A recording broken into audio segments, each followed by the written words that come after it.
So it's 8:15 a.m. and today's the task where I agreed to help move a shed off Nigel's old plot, walk it all the way down the allotment, up the lane and back into the grounds where the committee's building is, because they want to use this metal shed for some storage.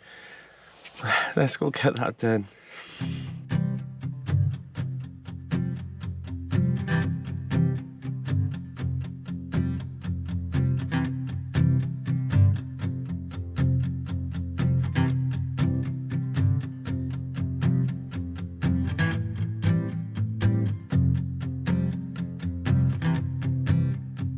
So it's been moved, and I didn't think we were going to do it, but we did. We managed to wheel it up the road. Everyone was like, I didn't think that was going to happen, but it did. So, right, let's head home. So I've got some very random jobs today, and one of them you just won't believe what I'm doing. So I've come over, and the previous owners of this plot used to be me. So the new owners have said that the metal that was on here, they are huge, like 10 foot by probably 5 foot sheets of steel, and I figured I've got a plan for those for the fig and olive plot. Right, let's move them up.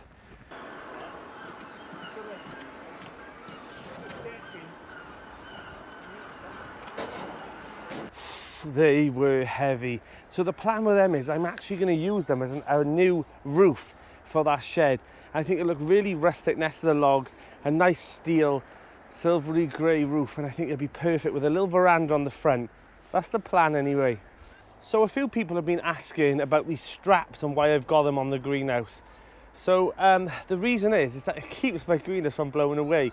So they hold the panels in, and also these ones go all the way down to the ground into like an anchor plate, and you just ratchet them on, and it keeps the greenhouse in check for winter. So yeah, you can get them on like eBay and places like that, and just ratchet them on, and they just keep everything in check so it doesn't blow away. So one of my future jobs is going to be to redo this potting shed. Inside there is shelves on the one side and like a mini greenhouse on the other side that are used for like potting on things and overwintering things. But I think what I'm going to do is I'm going to rack that out, and I'm going to keep all my pots in there and everything else, because I want to have more space in the other shed now that I've got here, because everything seems to be everywhere. I want everything to have its place before spring. That is the main priority. So all these raspberry canes are going to be dug out. One of the viewers has got a plot further on down the valley, and yeah, I've said that he can come over and he can collect all these. So I think he's going to pop over in the week and he can collect as many of them as he wants. So tomorrow I'm going to come over, I'm going to top dress all of these with well-rotted manure from the bays, and then on top that I'm going to give it another little mulch then of compost. So I need to pop to the shops and get that as well, but I'm going to have a little check at the allotment shop as well, whether or not they've got a pile in stock. That's the plan. But look at this, look at this. Look at this beauty of a Swede. So if you don't already know, I did a live a couple of weeks ago and I talked about doing a Swede challenge. So Jane Kelly of Jane's Growing Garden and Jim from the Lake Effect Gardener, they normally do like the melon challenge, the transatlantic melon challenge. But this year we've mixed it up a little bit, and I'm going to be doing the transatlantic Swede Abaga challenge, because they call it rhubarb, we call it Swede. It's only fair. So if you want to participate in that, all you need to do is sow your Swedes whenever you want. And on October the 31st, you can post on Jane's, Jim's, mine, and we will all just share who's got the biggest Swede. Come on, Team UK. So if you are going to join the challenge, pop it in the comments below of where you are in the world, your name, where you are in the world, and if you are participating. And that would be absolutely amazing if we all around the world, we can all try and grow the biggest Swede or rhubarb. It's so nice to see the daffodils that I planted last year sprouting now down the path. And also this is the poached eggplant that have overwintered, so I'm happy about that. I tell you what, that COVID hasn't half knocked me. I'm out of breath doing the slightest tasks. I think I'm going to pop home, have some lunch, do some planting, because I want to plant a few things now ready for spring, otherwise I'm going to be pushing it. Right, let's go do that and then I'll head back. 。 . 。 . 。 . . . . . 。 . . . . . . . . . . . . . 。 . . . . . . . . . . . . . . . . . . . . . . . . . . . . . . . .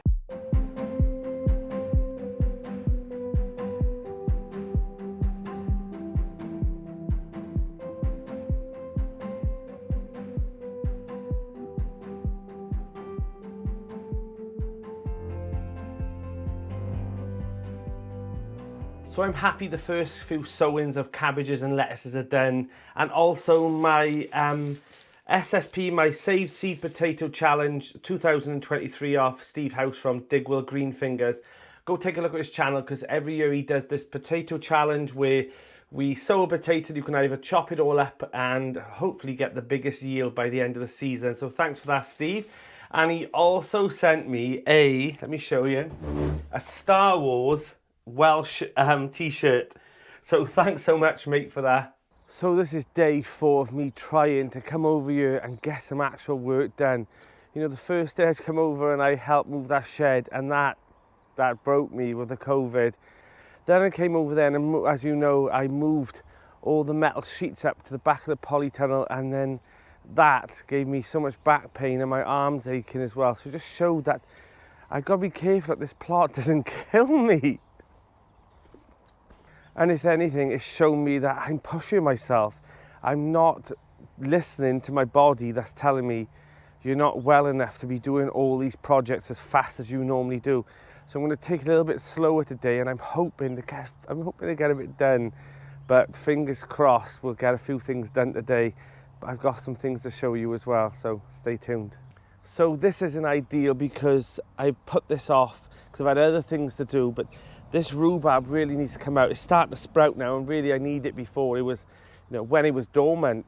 But today's the day I'm going to get this out because it needs to be moved, because otherwise this is going to encroach on the path and it's going to be a jungle here of rhubarb. I don't want that in the centre of the plot. Let's get that done.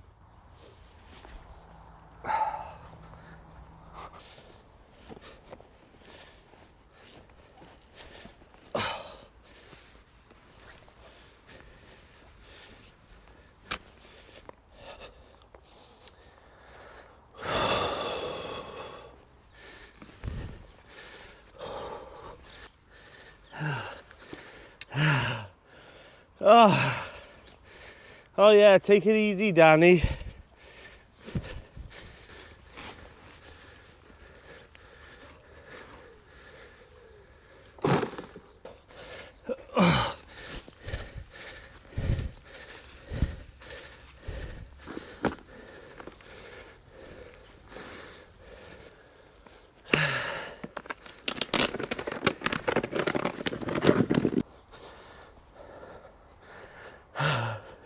I'll never learn.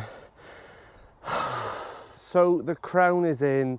I have spaded it, which means I've halved the crown, because it was literally almost a metre wide, and you can split it, and it's very forgiving. You know, God, you can't kill these things.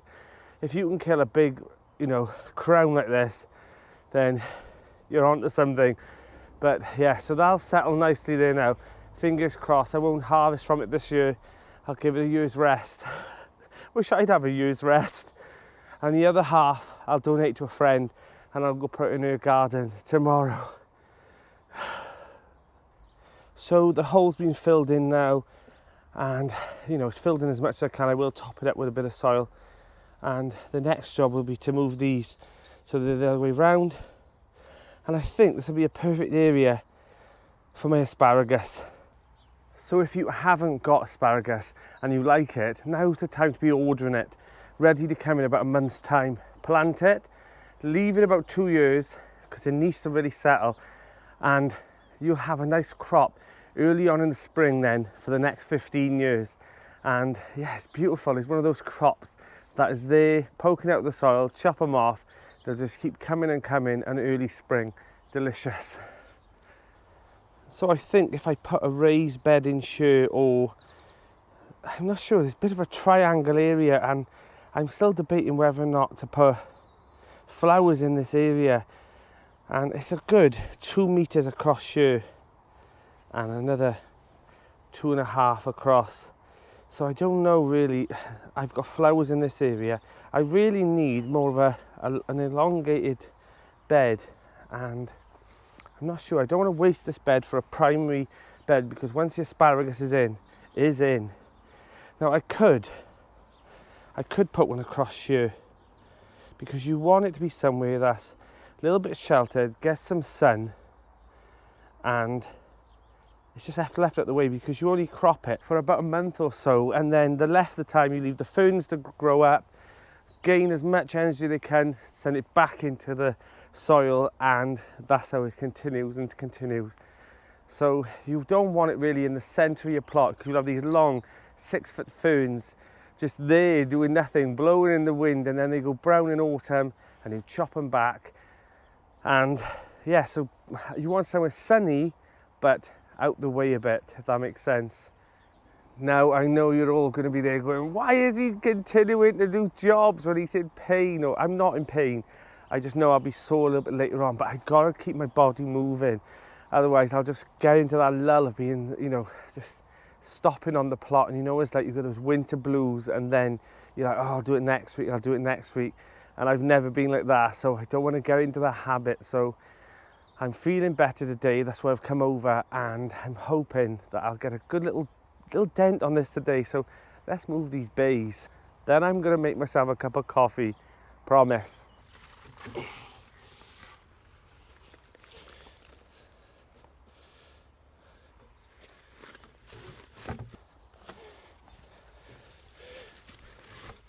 So by doing this enables me the fact that I don't need to use this as an access point for the bays. I can use the actual path, because it's not going to be that often I'm going to be loading and unloading this and turning. So it just means that now I can use this area more for growing on my plot. That's the plan. I'm starting to think that this plot will not be the end result, will be my bloody legacy the way it's going. Right, coffee. So while the kettle's boiling and I'll have a nice cup of coffee, I think I'll show you what my next plan is. So these boundary fences, they're constantly encroaching onto my area, and as much as I want some privacy, I don't like these horrible nets and these bits of old fabric. So I've forgotten my Stanley knife today, so I can't take them down. But the plan is to take them all down and across this fence here as well. And I've got some like thick weed membrane material that I'm going to put up to keep the weeds back in. There's a lot of ivy that tries to fight its way through, and I could keep hacking it down, but it's going to damage the beds that I'm going to have and all the fruit bushes where I keep traipsing over there all the time to prune them. So my plan is that I'm going to put this stuff across, and then I'm going to fasten or post some trellis across the back, and I'm thinking about having a grapevine here, and on this side some more trellis, and I'll have some climbing flowers and everything else that I could just put on this, and I might even have a thornless blackberry bush off mark that I'll put all the way on the back of this as well. So more fruit over here, and then that's the plan. So, oh, the kettle's almost boiling. So I think what I'll do eventually is I think I'll move these compost bays across right to the edge, because I don't need that extra path there, and then this will enable me to have a bed across here, and maybe a bed here, a small one here for some flowers.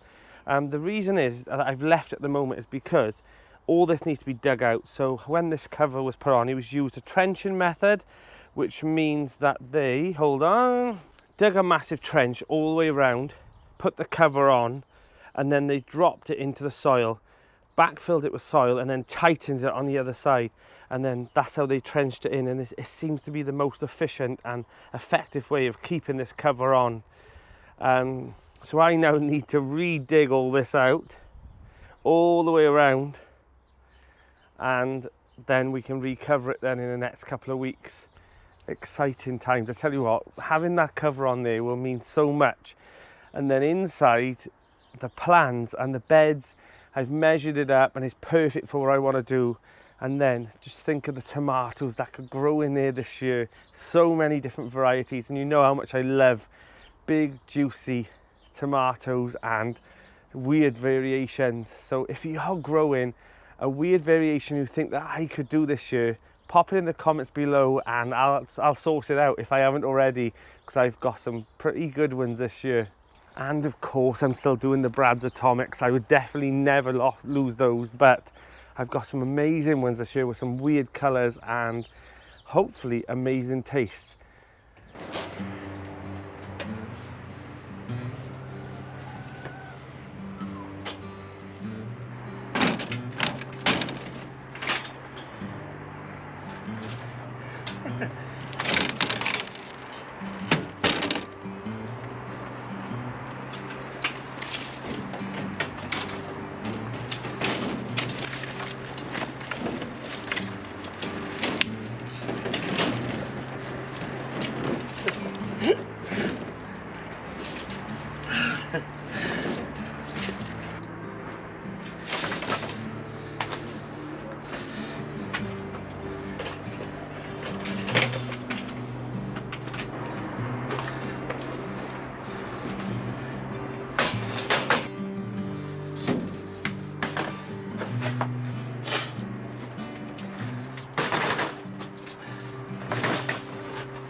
So they should do fine in here now. I put a little bit of water in. You don't want to drown them, but with this heat today, I know that they'll soak that because I didn't give it a good watering yesterday.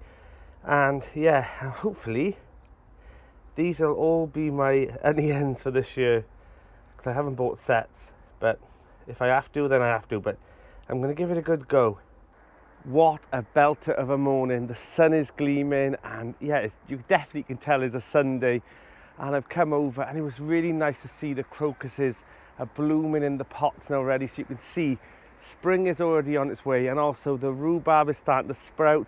That's another telltale sign, you know, that's a gardener's clock in my eyes to say things are coming, you know, the warm weather is on its way. So I've come over, I've popped the onions into the greenhouse. So that greenhouse now will be turned into all staging all the way around, I think, and that will be where I'll be starting things off, sowing seeds in early spring and using it more like a cold frame. And the polytunnel, once it's recovered next month, that'll be the main growing area. I might put a few things in here, you know, that maybe the odd cucumber or spare plant. But yeah, so it's really nice that I've come up with today. I broke that cardinal rule as well of a gardener, and I've gone out and I've actually bought some salads for the chickens, because I just haven't got nothing left, you know, and all that frost knocked off a lot of my veg that I normally use to tick over them. So I bought over 2 lettuces, some kale, some cooked rice from them, and I know they'll enjoy that, just to give them a little bit of a treat today. So let's get that done.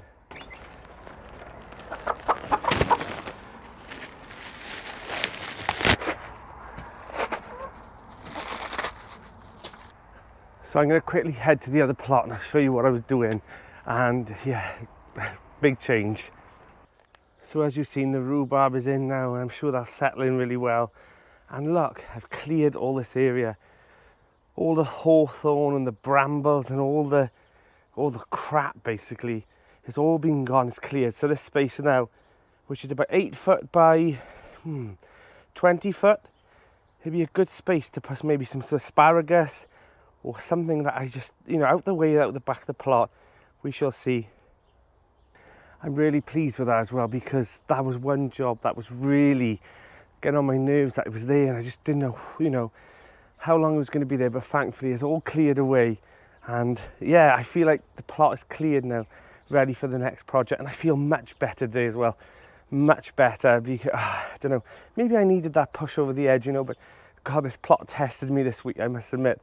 I'm still a little bit out of breath, but I'm getting there. But I feel amazing now. So I feel like everything's ticked off that I need to do this week, and I feel like I'm back on schedule. But like I said, you know, if you're ill or you're feeling that it's too tiring, don't do it to the point where you're not enjoying it anymore. Always enjoy your gardening and stop before, you know, you put yourself in hospital or even worse, you know. But yeah, just enjoy it and stop, you know, take your time with it. It's not a race. Right, take care guys, and I shall see you all again soon.